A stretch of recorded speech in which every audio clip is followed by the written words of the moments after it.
etong si former Senator Trillanes para po turuan ng leksyon etong mga fake news peddler. Di umano na sina Mike Defensor mga kababayan at ito pong sinabaligod kasama po yung 18 na ex-marine kuno mga kababayan na naging tauhan daw nitong si Saldico at inuutusan para mag-deliver ng pera sa mga politiko. So ngayon, kung mapapansin nyo po ayon po dito sa nakita po nating balita, galing po sa Bilyonaryo News Channel, Antonio Trillanes formal nang nagsampa ng cyber libel at perjury sa DOJ laban po dito sa 18 ex-marines at laban dito mga kababayan kina Kati Binag, dito kina Mike Defensor at kina Attorney Baligod. So ngayon ito pakinggan po natin. Nagsampa ng reklamong cyber libel at perjury si dating Senador Antonio Trillanes laban sa tinaguriang 18 ex-marines at kanila raw mga kasamahan. Nilinaw din ni Trillanes ang kanya umanong kaugnayan sa ICC.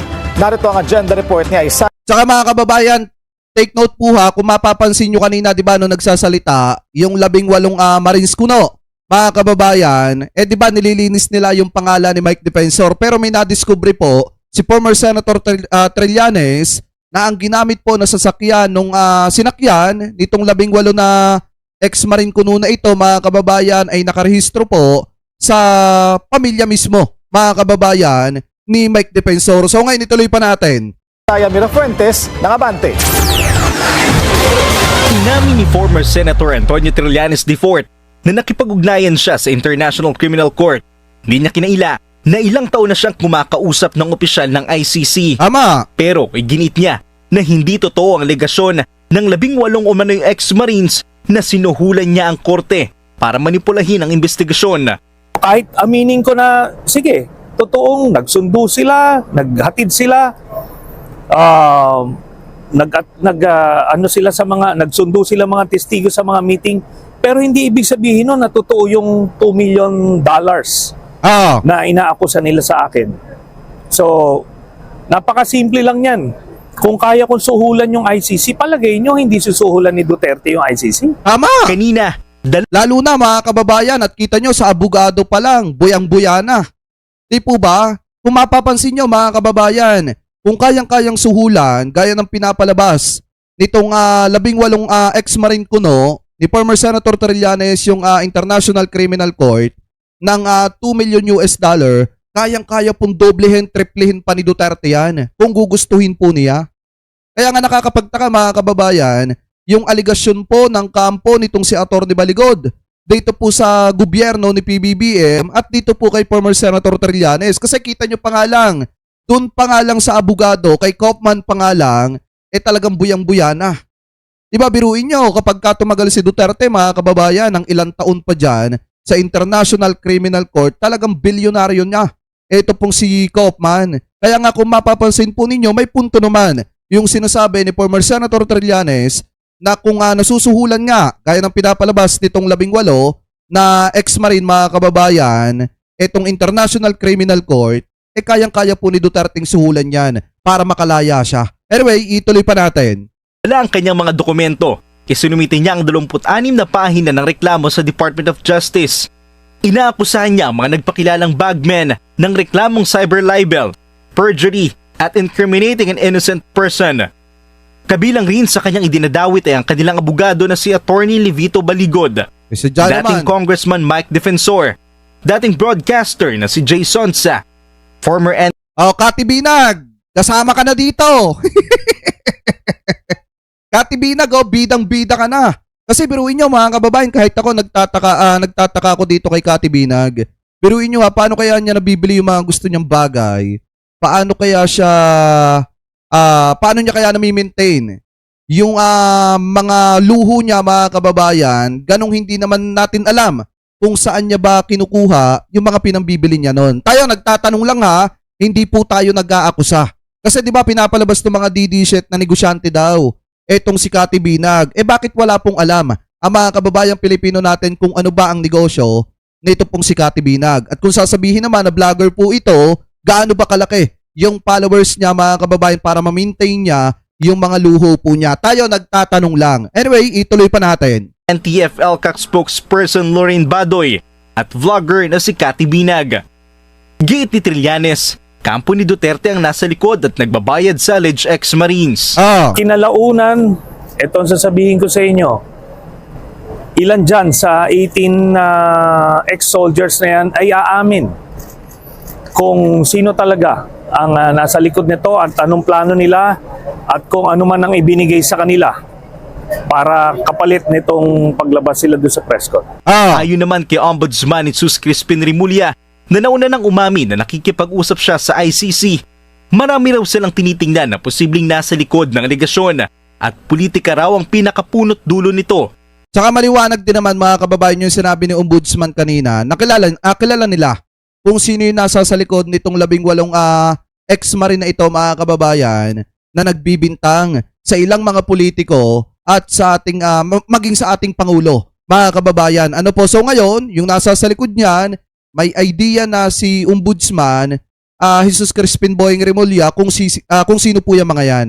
Ano po, anyway, ituloy pa natin. They're trying to create a political tipping point. What more? Alam na natin yun, di ba? They want to a branch of the service to rise up in arms. Yun naman yun eh. They're creating a tipping point. Pero sinabi ni Rimulya na hindi raw niya maalala kung kasama si Trillanes nang makipag-usap siya sa ICC. Trillanes was there, but we've met in that house before. Oh, nakakausap ko sila doon. But I remember the two ICC people. Fair kami. We're here to be fair. Oh, di ba? Kaya nga, kung ako hindi fair, aaminin ko ba yung ICC? Hindi. Sabi ko, totoo yun. Pero walang 18 tao ron sa labas ng bahay ko. Agad namang naglabas ng pahayag si NTF-ELCAC former spokesperson Lauren Badoy. Aniya, isang karangalan para sa kanya na maging kakampi ng alleged ex-Marines na patuloy raw ginagawa ang kanilang tungkulin. Ito, Lauren Badoy, sana pagka tumuga yang ilan sa 18 Marines na yan, sana masabi mo pa rin yan na ikinararangal mo na nakasama kanila.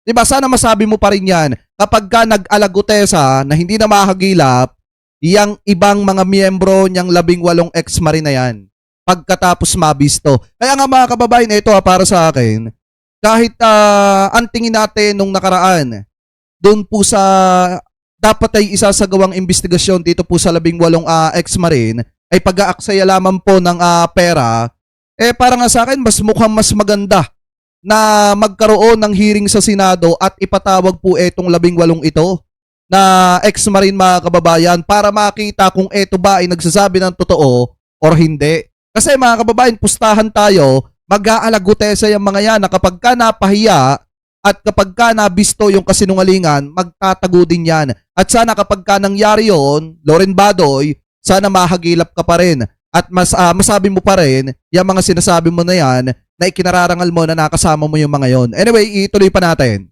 Bilang tagapagtanggol ng bayan, karangalan naman rin umano para kay Defensor na mapasama sa reklamong inihain ni Trillanes.